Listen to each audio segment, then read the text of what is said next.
Good afternoon, everyone.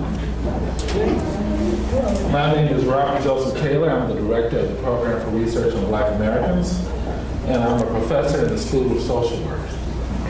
This term, the Program for Research on Black Americans, along with the Michigan Center for Urban African American Aging Research, are pleased to host the Research Center for Group Dynamics seminar. And before I start, I just want to mention one or two things. One that's particularly important is that next week's seminar starts at 2:30. We always start at 3:30 normally, but next week starts at 2:30, mainly because there's a major lecture by Robert Sellers, who's also a member of Group Dynamics, that starts at 4 o'clock. So this session will be over about 4, in time for people to get over to Robert Sellers' lecture also. In 2 weeks, our speaker is Mosi Infantutu, and he's a sociologist from University of North Carolina, and he'll be speaking on stress, health behaviors, and disparities in cardiovascular health between African Americans and Black women. Now today's speaker, we're very happy to have her here, is a sociologist from Vanderbilt. Dr. Christy Erving received her PhD from Indiana. She's a postdoctoral fellow in the Robert Woods Johnson Foundation Health and Society Scholars Program at the University of Wisconsin-Madison. Her research investigates racial, ethnic, and gender differences in co-occurring physical and mental health problems. In particular, she examines the extent to which stress and a variety of other psychosocial factors contribute to the onset of comorbid physical and mental health issues. Let's please give a nice University of Michigan welcome to Dr. Christy Erving. Thank you so much. Hello, thank you so much, Dr. Taylor, for that fabulous introduction. I really am very honored and I feel very privileged to be here today. So thank you all for coming out on this beautiful Ann Arbor day. So I just wanted to give you a quick overview of the sort of trajectory of today's talk. So the first project, which is really inspired the title of today's talk, examines some of the psychosocial determinants of African Americans women's physical and mental health. And then a newer project that I've just begun to work on, so I look forward to your feedback, focuses on Black women's health at the intersection of other status characteristics that might also differentiate their health. So looking at the role of ethnicity, nativity status, and socioeconomic status, and whether or not those factors differentiate the health profiles of Black women in particular. And last, I'll end by discussing some of the broader implications for studying Black women's health overall. For centuries, Black women have remained at the margins of both public policy efforts and social science research alike. Offering a glimmer of hope, in 2016, Congress announced the creation of the Congressional Caucus on Black Women and Girls. It was the first caucus devoted exclusively to public policy efforts that eliminate the significant barriers and disparities experienced by Black women and girls residing in the U.S. This effort has been spearheaded by Congresswomen Bunny Watson Coleman, Robin L. Kelly, and Yvette D. Clarke, which are pictured here below. And we've also observed the development of several movements and hashtags centering Black women and really sort of talking about the sheer amazingness of being a Black woman in the 21st century. From mantras like Black Girls Rock and its accompanying annual award show, which really brings attention to the achievements of Black women annually, and Black Girl Magic. Furthermore, we live in a time when we are most likely to see positive images of Black women in television and film, with some movies centering Black women's experiences. For example, the feature film Girls Trip, and other movies featuring a cast of Black men alongside strong, smart, creative, and talented Black women, for example, the actresses from Black Panther. And we're also more likely to see Black women earning the highest awards or honors within their professions. For example, actress Regina King and Black Panther costume designer Ruth E. Carter both won Academy Awards this year. Well, I would be hard-pressed to disagree with the sentiment that Black women indeed rock and are magical. Amidst such progress in the policy domains and even in the cultural domains, we still continue to observe the impact of structural disadvantage and societal level racism and the impact of those factors on Black women's physical and psychological well-being. And this is even demonstrated in recent news media coverage of Black women's mental and physical health issues. So Women's E-News, which is an online news source targeted for women, notes the discrimination that Black women face in the healthcare system. A story about the heightened risk for maternal mortality among Black women was also covered in an NPR news story in 2017, and it received quite a bit of press. The New York Times published an article titled "The Strong and Stressed Black Woman," accurately suggesting that being strong doesn't necessarily have positive implications for Black women's health. And last, the Chicago Tribune news story about the disproportionately high rates of PTSD among Black women living in disadvantaged communities in Chicago, which really challenges the notion that Black women are psychologically resilient, even in the context of having often very stressful lives. These news stories, which are often rooted in empirical research and evidence, depict a very different experience of being a Black woman in America. And my work here really seeks to uncover the specific factors that contribute to Black women's health profiles. So now I want to turn to a discussion of the broader patterns of Black women's health vis-a-vis white Americans and their Black male peers. So in regards to physical health, Black women do experience relatively worse physical health along the dimensions of measures like chronic health problems and functional limitations when compared to their white female counterparts and their Black male peers. So this could suggest that in terms of physical health, Black women might be vulnerable. On the other hand, Black women experience relatively lower rates of many mental health problems and disorders relative to white women, and to some extent, and in some cases, relative to Black men as well. So this could reflect the possibility that Black women are psychologically resilient. So these racialized and gendered epidemiological patterns, often referred to as paradoxical in the literature, really demonstrates the need for further examining Black woman-centered research to clarify how social factors heighten risk for physical health problems, but potentially psychologically guarding Black women from experiencing certain mental health problems. So although Black women are relatively understudied as a socio-demographic group, over the past 20 years or so, social science research has turned its attention towards better understanding Black women and the social determinants of their health. So first I want to highlight qualitative research, which is focused on Black women's perspectives regarding their own mental health, their perception of stress, and the coping approaches they utilize to counteract stress. And I think this qualitative work is really important in terms of uncovering the narratives that Black women tell about their own health. And then second, there's been a few qualitative studies focused on Black women's mental health among smaller and localized samples of Black women. For example, Donovan and West in their 2015 study focused on the mental health of Black female college students in New England, and Perry and colleagues' study focuses on economically disadvantaged Black women living in rural Appalachia. And last, I want to highlight some quantitative studies, that use national samples that focus on the effects of stress exposure on mental and physical health of Black women. However, the primary stress exposure under study has often been discrimination. Nevertheless, I would argue that Black women are also exposed to a variety of other types of stressors in the domains of the workplace, in regards to financial matters, and even in the context of their very own family dynamics.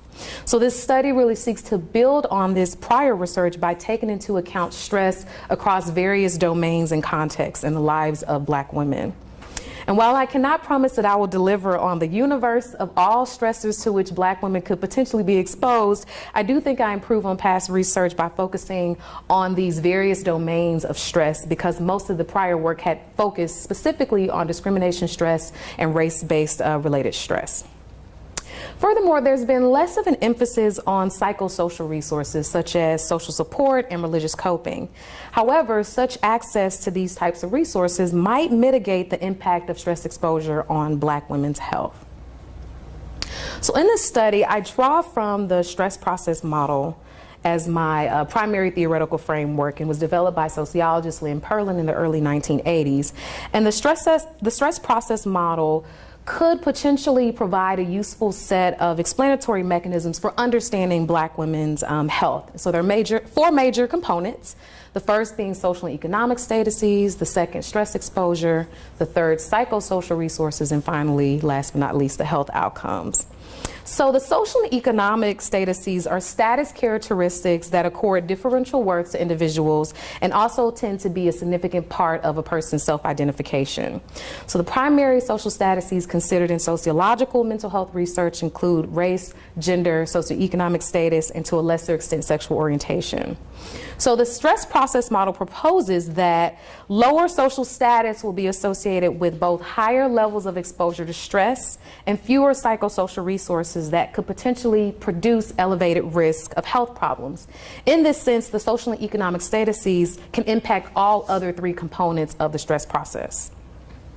So stress exposure is purported to negatively impact health.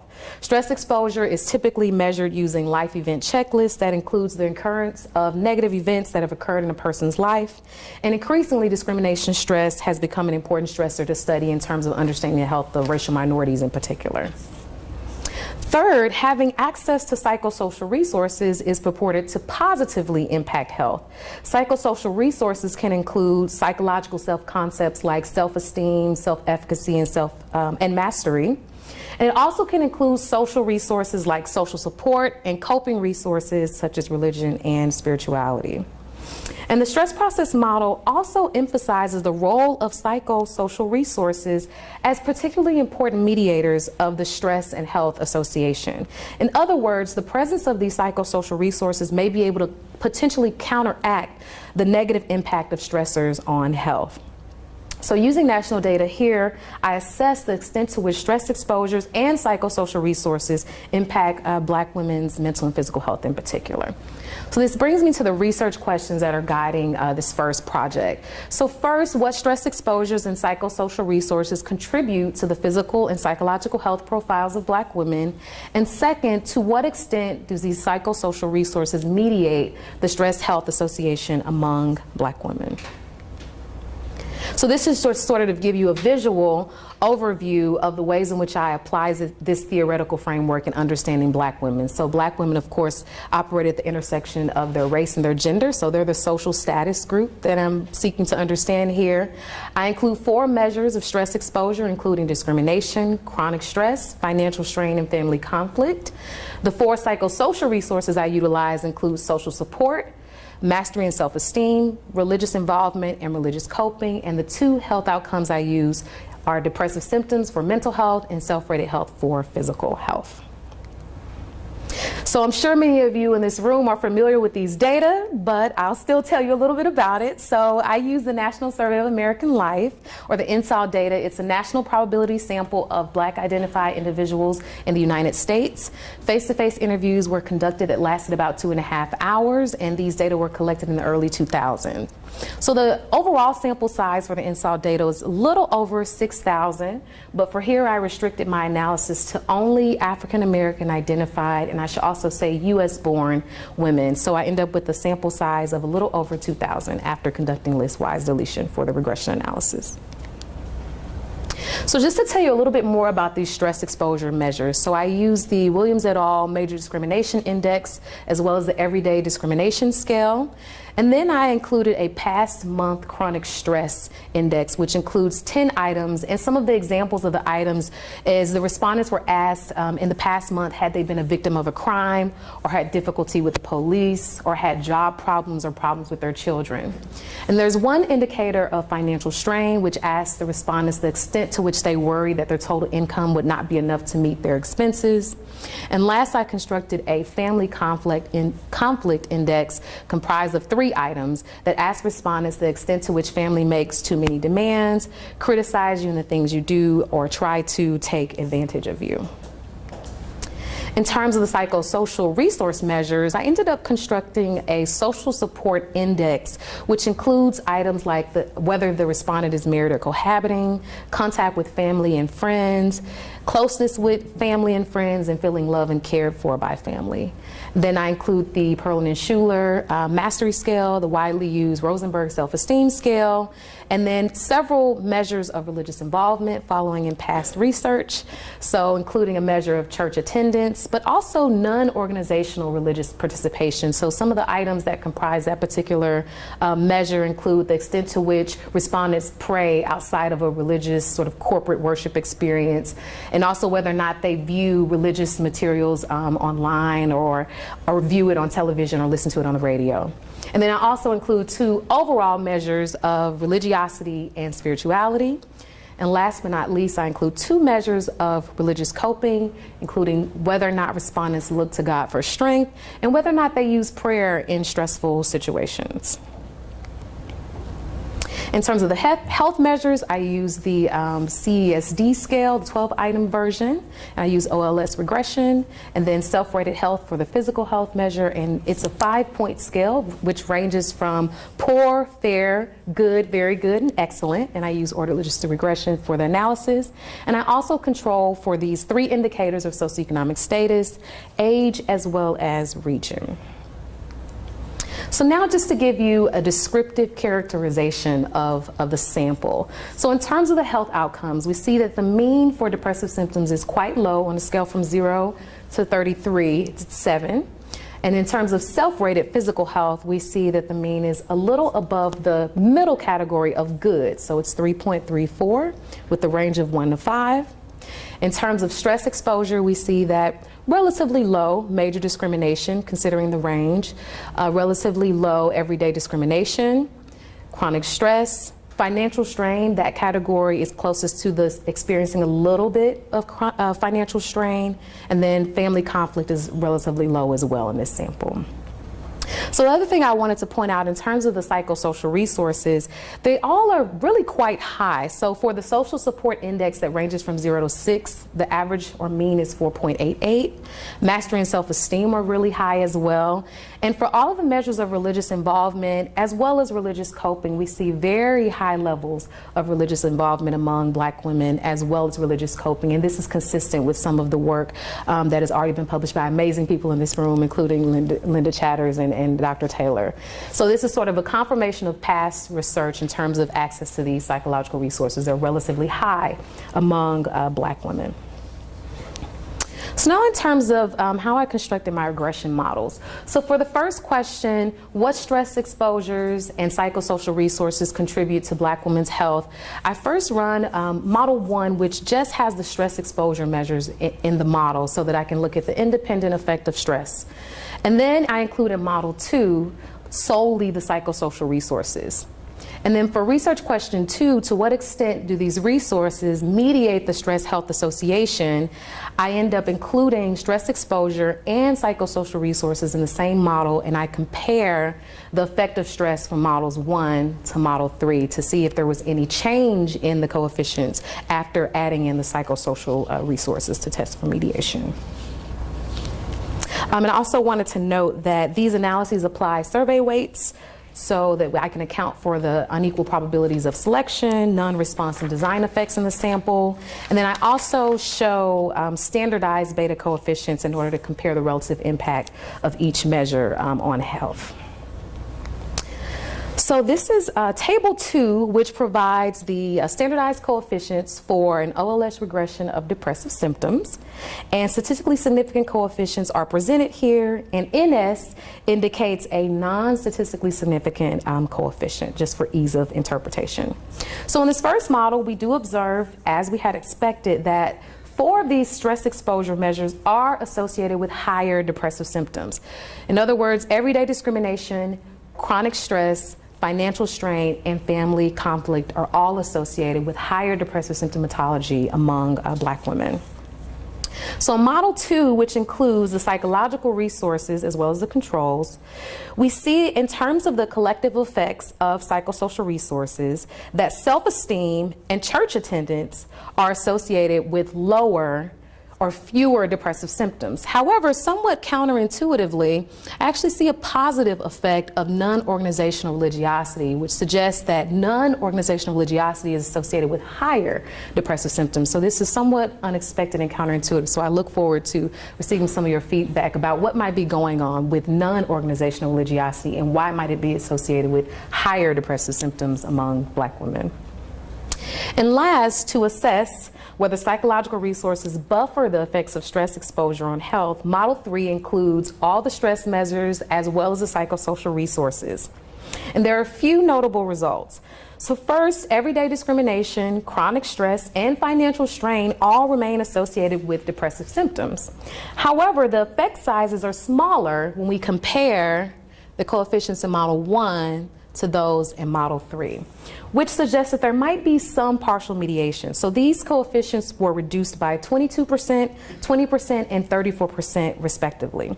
So perhaps these psychosocial resources do partially mediate the effect of these stressors on health. Another thing I wanted to point out is that actually the effect of family conflict is no longer statistically significant, which suggests that access to these psychological resources reduces the potentially negative impact of family conflict on depressive symptoms.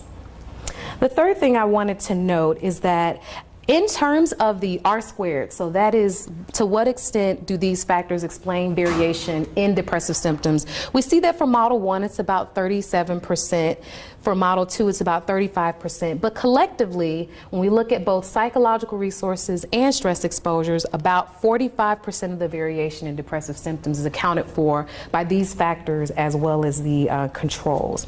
And then I also just wanted to point out, again, we still see this effect of non-organizational religiosity associated with higher depressive symptoms, but then we also see spirituality and looking to God for strength being associated with fewer depressive symptoms.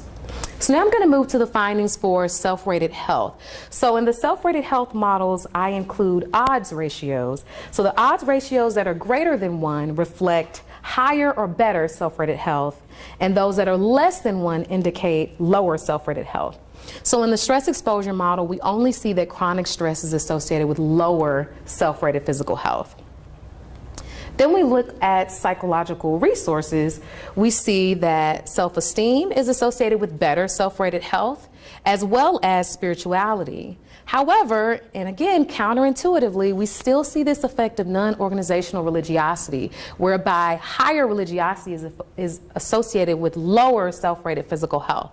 And then we also see a counterintuitive finding in terms of mastery. So there's some interesting things going on that are somewhat counterintuitive when it comes to the effect of these psychosocial resources on health. And then if we were to include both stress exposure and the psychosocial factors in the same model, what we see is there is no mediation occurring. So we still see this very strong effect of chronic stress, for example, and we also see an effect of major discrimination on self-rated physical health as well. So there seems to be very little mediation power in psychosocial resources in terms of counteracting the impact of stress on self-rated physical health. So now just to summarize all of those findings. So on one hand, it appears that Black women are in relatively good mental health with overall lower depressive symptoms. In addition, what's especially encouraging is that the psychosocial resources do seem to act to some extent as stress buffers, somewhat counteracting the hazardous effects of stressors on mental health. On the other hand, Black women's self-rated physical health is relatively low, falling close to that middle good category as opposed to very good or excellent. Furthermore, what's discouraging is that the psychological resources do not mediate this stress and physical health association. So I also ended up assessing, sort of as a robustness check, whether or not if I use a different measure of mental health or a different measure of physical health, would I sort of find the same thing? And it was actually confirmed that when I run the analysis for self-rated mental health and count of chronic conditions, what I find is that overall these psychosocial resources are more effective in reducing the impact of stress on mental health, but less effective in terms of reducing the impact of stress on physical health. So we do see some differences in effects across the health domains. So in terms of the overall contributions of this first study, so it formally assessed whether various components of the stress process model contribute to the health of Black women, a doubly marginalized group by way of sort of gender and race. And I also assessed the extent to which the stress process model operates similarly or differently across these different health domains. And we do see some nuances in the findings when we compare the mental health and the physical health outcomes. Also, I used a nationally representative sample of African American identified women. But then, despite these contributions, as I was working on this first paper, I intentionally limited the study to only African American US born women. However, I really wanted to further interrogate this issue of status heterogeneity among Black women. So in the second project, I examined Black women's psychological well-being at the intersections of three social statuses, namely ethnicity, nativity, and socioeconomic status. And in our review of US-based research on Black women's health, my collaborators and I really discovered that Black women are often studied monolithically. In other words, much of this very insightful, but in some ways limited work depicts Black women as US born, identifying as African American, and with limited or little economic resources.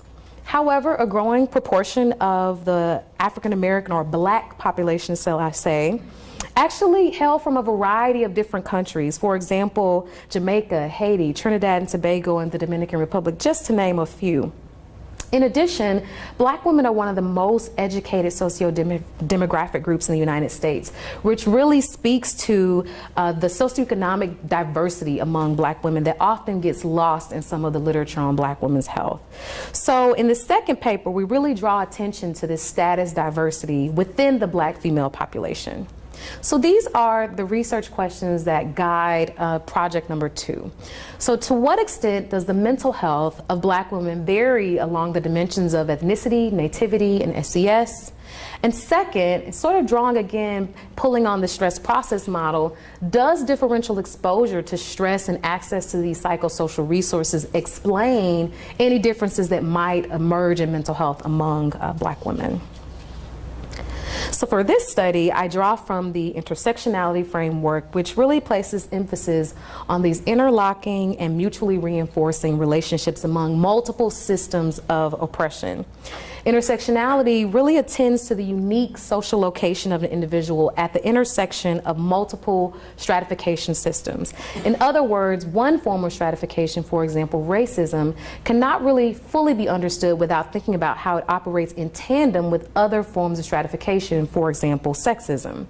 So Black women located at the intersection of both their racial and gendered identities were the original focus of the intersectionality framework in its first articulation by Kimberly Crenshaw in 1991 and is rooted in a long tradition of Black feminist scholarship.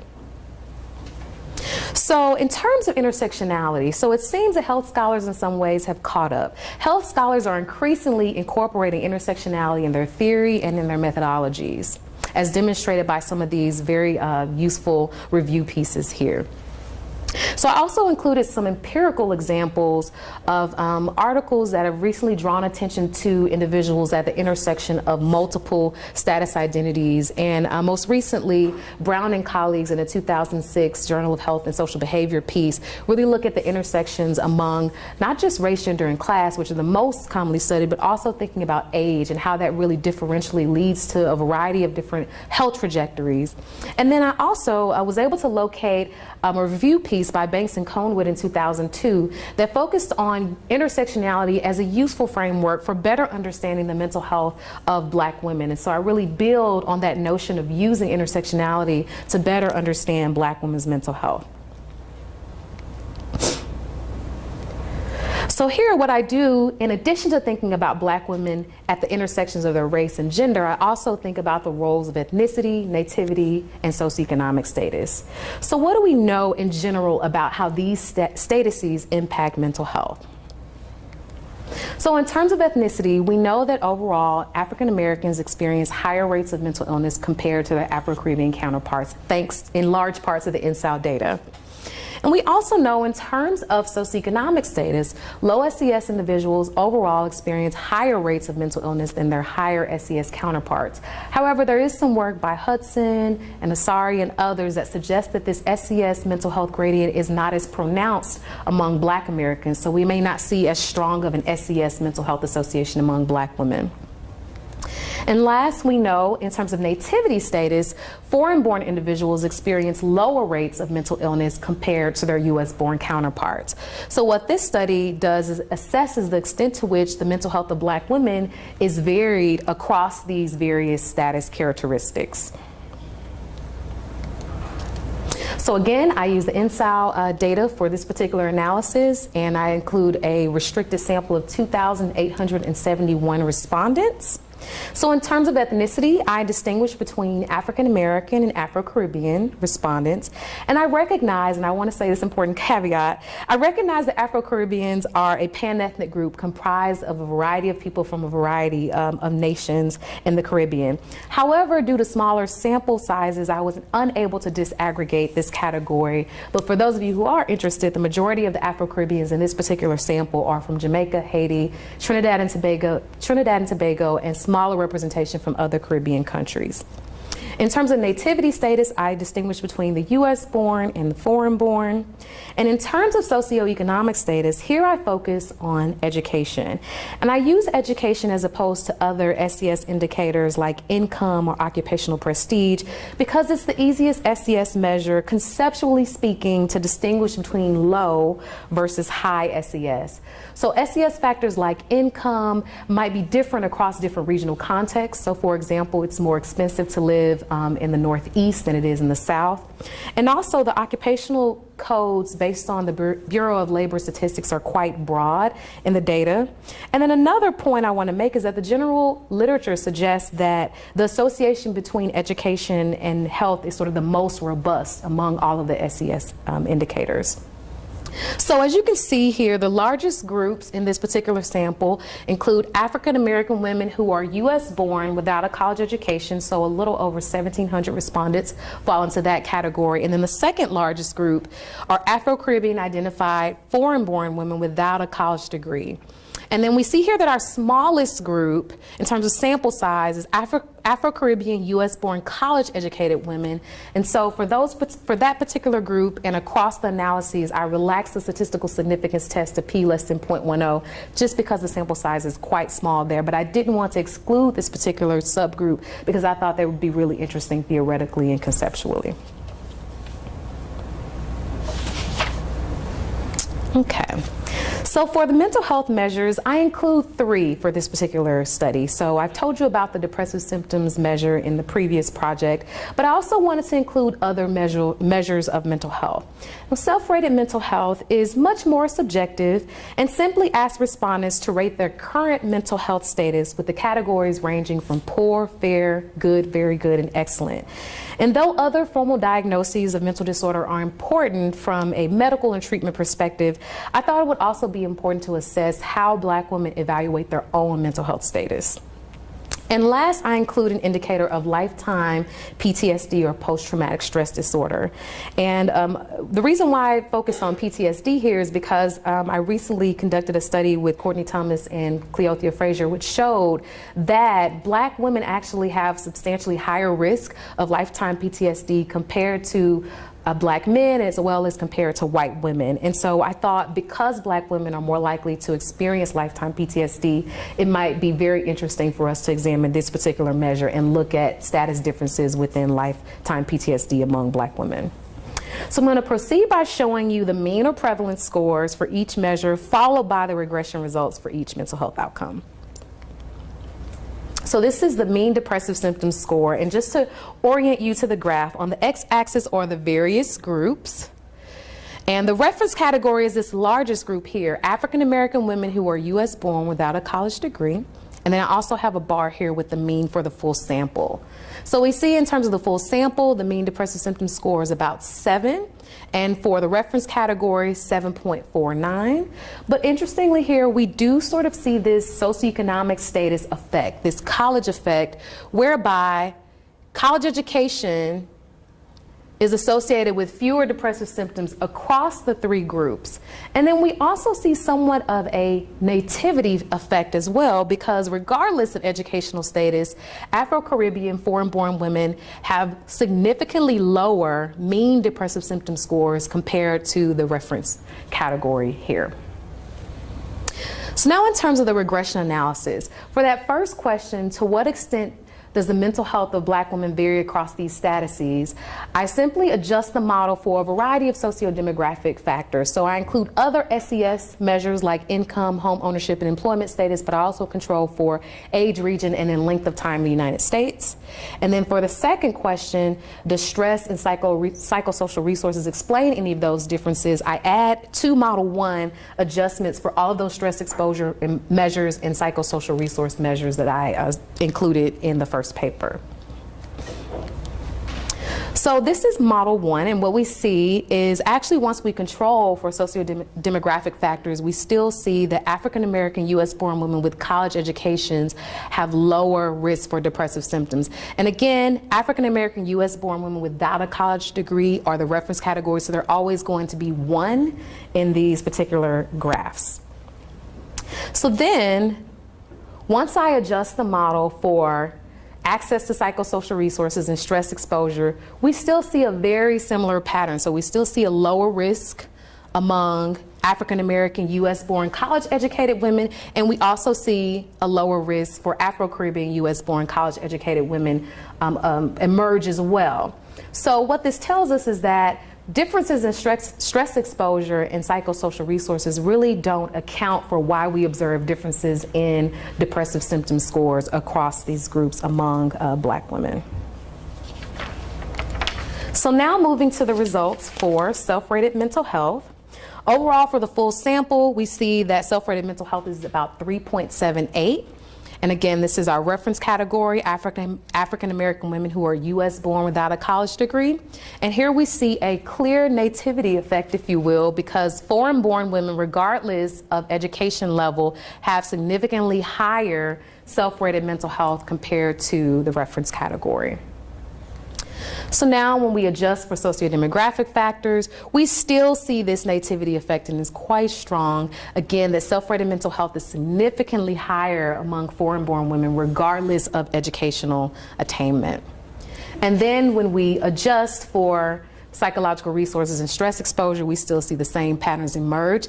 This particular odds ratio falls to statistical non-significance, but it's still quite high and definitely above 1. So we can safely say that for Afro-Caribbean foreign-born Caribbean women, they tend to have much higher self-rated mental health compared to African-American US-born women without a college education. And last are the results for PTSD. So this is lifetime PTSD prevalence. So for overall, for the full sample, it's 12%. And then we see across these different groups a little bit of flattening, but this does emerge as significantly different. And then also Afro-Caribbean foreign-born college-educated women have quite low rates of lifetime PTSD. They're at the lowest risk of all the 6 groups examined here. So we still see this nativity effect, sort of foreign-born status being protective. When we control for the socio-demographic factors, we see here, interestingly, that Afro-Caribbean US-born women without a college education have a lower odds or risk for lifetime depression, as well as, again, Afro-Caribbean foreign-born college-educated women. And then, when we control for stress exposure and psychological resources, we see the same pattern. So that means that stress exposure, so all of those stress exposures, major discrimination, family conflict, chronic stress, all of those psychological resources, religious coping, religious involvement, none of those factors really explain why these differences emerge among different Black women of different ethnic nativity and SES statuses. So they're not necessarily strong explanatory factors to understand differentiation in mental health among Black women in particular. So now just to summarize the findings, I know that was quite a lot. So different patterns do emerge across these different mental health measures, and what we observe for depressive symptoms is really this protective SES effect, that higher SES women or college-educated women in this particular analysis have fewer depressive symptoms compared to the reference category of African American non-college educated women. For self-rated mental health, we observe a nativity effect whereby foreign-born Black women really experience sort of this protective effect compared to the US-born counterparts.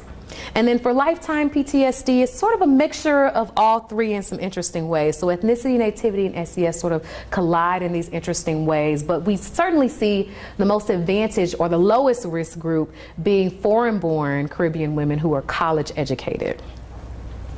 The other point I wanted to draw out, and I think I emphasized this quite a bit a minute ago, is that psychological resources and these stress exposures really don't explain these group differences in mental health among Black women. And so there might be some other unobserved characteristics or other theoretical perspectives that could be useful for unpacking and better understanding some of these patterns. And I'd love to hear your thoughts on this. But one thing I thought about was maybe there are sort of ethnic or nativity differences in reporting patterns, so willingness to report symptoms of depression or willingness to report any type of discomfort that would then sort of be transformed into a mental disorder. So perhaps there are differences in reporting styles that might be accounting for why we see some of these effects. But I would love to sort of hear your views about this as well, as this is something that I'm still working through and disentangling. So now in terms of the contribution and next step. So I think one of the broader contributions of this second project in particular is that it really shows that there's so much more heterogeneity among Black women than prior research has sort of given credit for. So analyzing Black women through an intersectional lens gives credence to their existence beyond just their race and their gender social categorization. I think that what this particular study or project showed is that ethnicity, nativity, and socioeconomic status also are part of their daily existence and can differentiate their health profiles.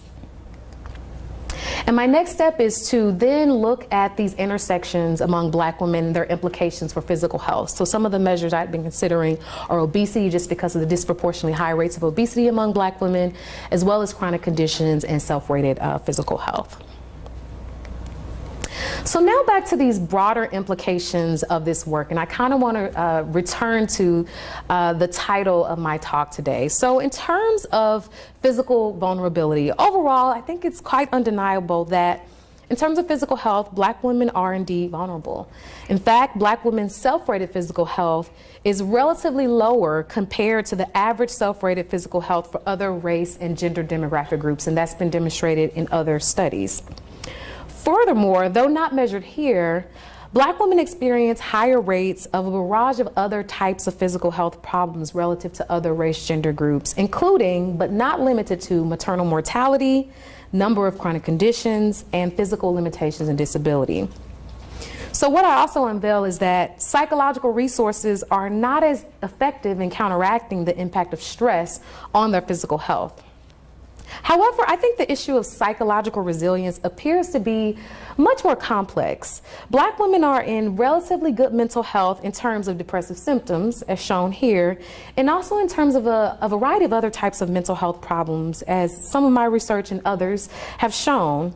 In addition, psychosocial resources are, especially those associated with spirituality and participation in religious organizations, they seem to counteract the impact of stress on mental health. But the other side of the coin is that PTSD rates are especially high among Black women, a finding that has not been captured in the majority of the Black-white mental health paradox literature. And more research is necessary to uncover the etiological pathways underlying this pattern of high PTSD prevalence, and practically speaking, more prevention and intervention programs are needed to prevent, treat, and help Black women sort of cope with and navigate the experience of having PTSD, as many may suffer in silence under this pernicious guise of being a strong Black woman. And last, I want to reiterate that Black women are a heterogeneous group, which gets to the heart of the broader implications of this research, even beyond a health lens. What I want to convey is that Black women are complex. They can be resilient and vulnerable simultaneously. They can win Academy Awards, they can be CEOs and the top of their game professionally, but still cry themselves to sleep at night. They can struggle to keep food on their family's table, they can deal with a variety of physical limitations and still maintain a positive outlook on life. So though I'm certainly no expert on the experience of Black women in general, what the data here suggests and what I can tell you from the lived experience of being a Black woman is that Black women are far from unidimensional. And I think that our research, our theory, and our methodology should better reflect this multi-dimensionality. So before I end, I just want to acknowledge my doctoral student collaborators at Vanderbilt, Lacey Satcher, Yvonne Chen, and Moni Sullivan. And also, I serve as a faculty collaborator on a recently funded 4-year grant at Vanderbilt that focuses on the intersectional study of Black women and girls. And we're really excited about this particular grant because it's the first of its kind in my institution that explicitly centers the lived experiences of Black women. And this particular grant has certainly sort of buttressed and been a catalyst for my research and work on Black women's health. And last but certainly not least, I would like to thank the PRBA, not only for just inviting me here, but for inspiring much of my work. Thank you for paving the way for scholars like me to do this work. So thank you, and I look forward to your feedback.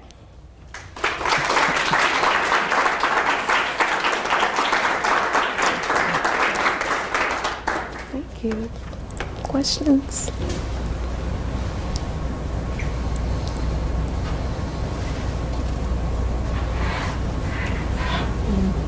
Yes. Thank you for coming. That was a great presentation. Thank you. I'm Sharia Robinson Mayover from the School of Nursing. Lots of interesting data here. I think one of the interesting things when you talked about the differences between organized and non-organized religiosity is that you would think, like you said, that it might be different in that in non-organized religiosity is where you might see more meditative practices and things that you would associate with decreased stress. However, I think within the Black community, because there's such a strong tie to organized religion, individuals that are more likely to subscribe to a non-organized format may have had some of that trauma from the church. And that may be why they're experiencing more stress because there's some reason where they feel the need to be connected, but not to be connected in that manner. Yeah, that's a really interesting point, and I hadn't thought about it that way. One thing I was sort of thinking about is perhaps people, when they are ill, when they are sick, when they are depressed, are just more likely to pray or watch religious shows. So it might be also like a reverse causality situation where people who are ill are more likely to sort of draw upon religion in this non-organizational context. So that could be a reason. But I hadn't thought about the fact that maybe these are people who sort of are disengaged from organizational religiosity, but still sort of engage in these other practices due to past traumas. Yeah, that's really interesting. I don't think I can test it, but that's an interesting hypothesis. Thank you. Any questions?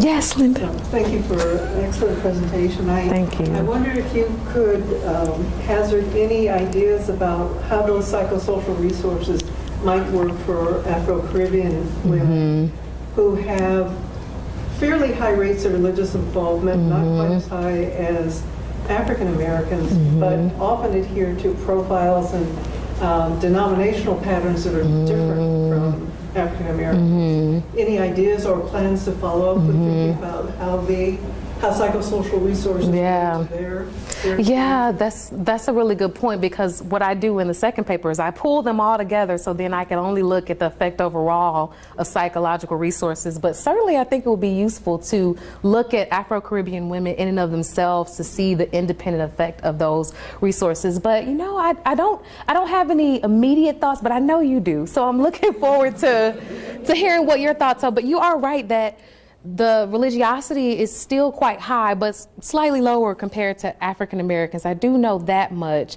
But the denominational context is not something I thought about, and I don't know if I can get at that measurement approach with the INSOL, but what were you thinking about how denomination or those other factors might play a role? Higher rates of Catholicism as opposed to for African Americans, it's Baptist is the major denomination. Yeah.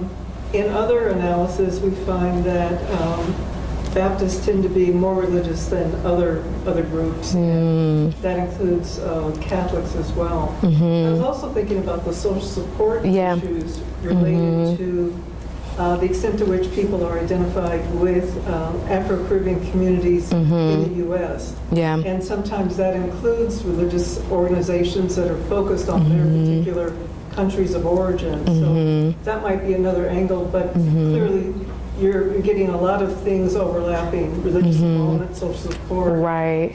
So it's interesting. Yeah, and there's another interesting measure in the INSAL data about the extent to which respondents participate in organizations in their neighborhoods. Sure. And I found a significant effect in another paper for Afro-Caribbeans. It was positively associated with mental health for Afro-Caribbeans, but not African Americans. So then I started to think about, okay, so what is it about neighborhood level organizations that might be sort of catering to one's ethnicity, for example, so sort of having organizations tied to sort of one's ethnic identity that could be especially useful for Afro-Caribbeans. So certainly there are other things to consider for Afro-Caribbeans in particular, but that denomination piece is something I hadn't thought of, so thank you for bringing that to my attention.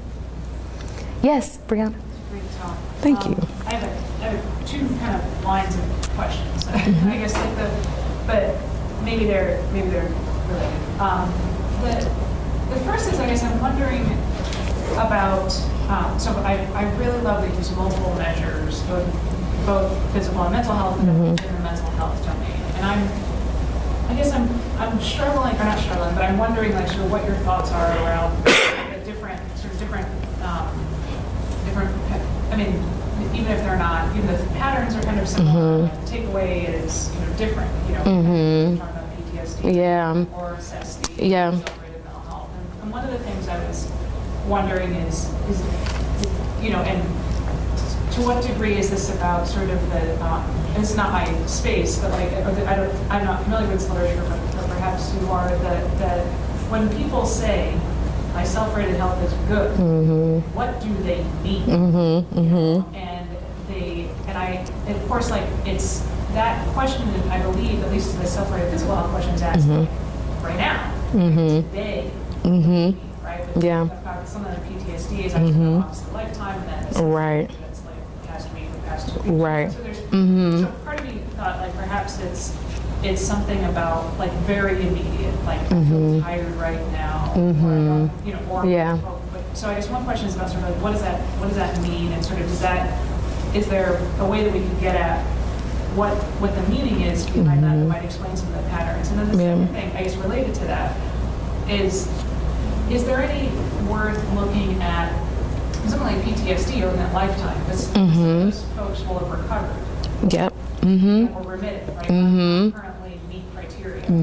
That doesn't mean well necessarily, right? Right. It's like not. So I wonder if we can make predictions about those resources and how that might. So even if it didn't protect from onset, did it help predict recovery? Right?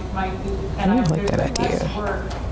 I'm not, at least in the general population, on permission using these measures. I'm not familiar with work that might have been done. I guess those are, maybe that's one question. I don't even know if there's a question. No, there are.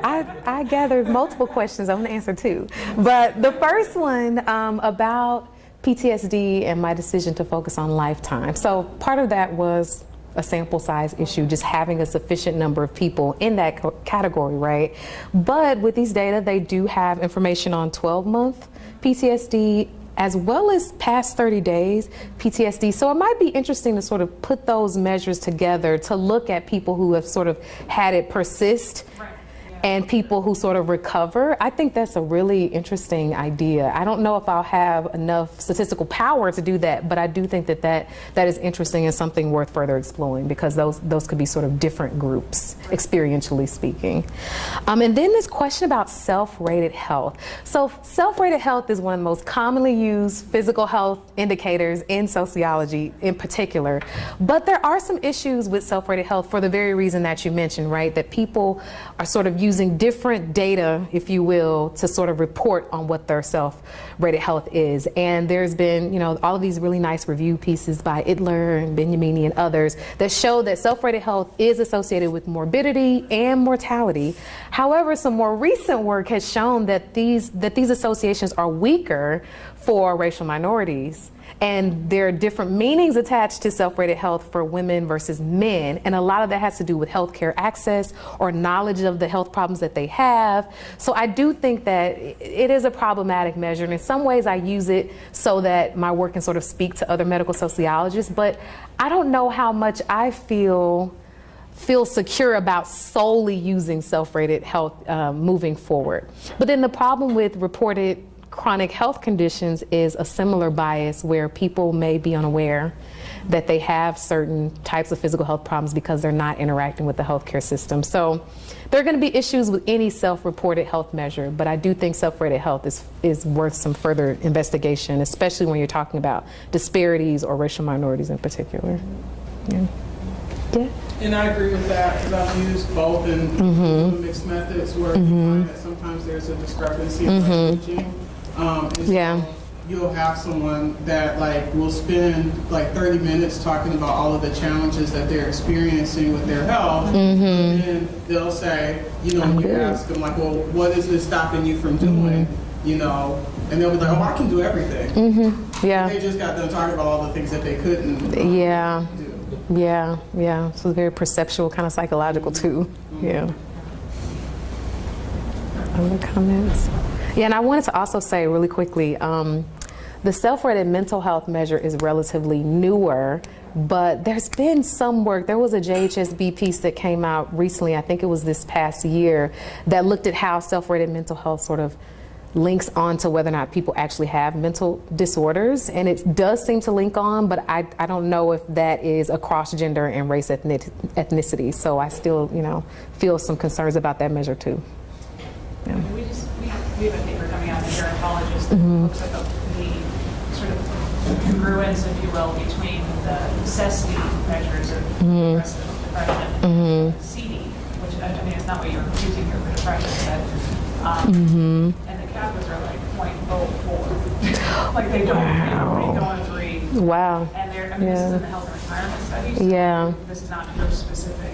Yeah. But when I went, and necessity is different from self-rated mental health. And like perhaps it's better. Like maybe because I guess and I don't know if there are other people in the room who know. Like, is this something that like who does this? Who figures out what somebody means when they say yes or no or a four or whatever? Yeah. Is that who do we need to talk to kind of figure out what people mean by the usual interview process? Well, I think I've seen a number of pieces in sociology, and then I think maybe some psychometricians might be the ones who. Yeah, some cognitive interview. Cognitive. Who does that? Their methodologies mostly. Okay. Okay. Yeah. And you know the cognitive. Yeah, but I do think that's really important work because people mean different things when they're reporting their health. Sorry, you're here, yeah. Thank you. I guess this is a huge question, we don't necessarily have to answer, but I'm curious about like intervention development and being aware that Black women are not a monolith, but also like trying to like, I don't know, have some kind of national initiative, like what suggestions I guess do you have for making sure things are tailored, but also like work on a large scale? Yeah. Thank you for that question. And you know, when I was writing up my talk, I said, I want to talk about intervention and prevention programs, but I don't have expertise in that in particular. But I do think that the implication is that we have to have different types of intervention and prevention programs in place. We have to know our context, right? And so I think even before we get to sort of intervention-based research, doing more community-based participatory research to figure out how are people evaluating their own health, what do they feel like they need, and listening to them when they tell us that is a really important part of it. But you know, certainly it would be nice to sort of pair with interventionists and other people who study how to implement these types of programs. But I really also want to emphasize emphasize prevention, right? We want to get to the point where we can prevent certain health problems as opposed to simply trying to intervene on them. But yeah, that's a great point.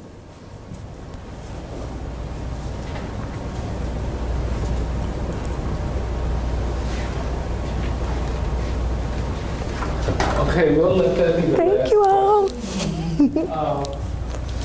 I want to again thank Dr. Erving for a great presentation. Thank you.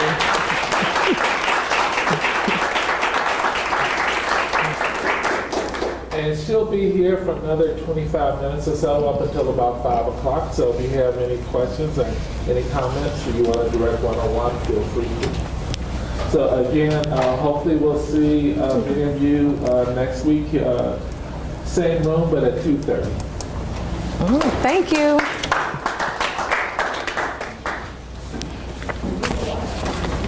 Yeah.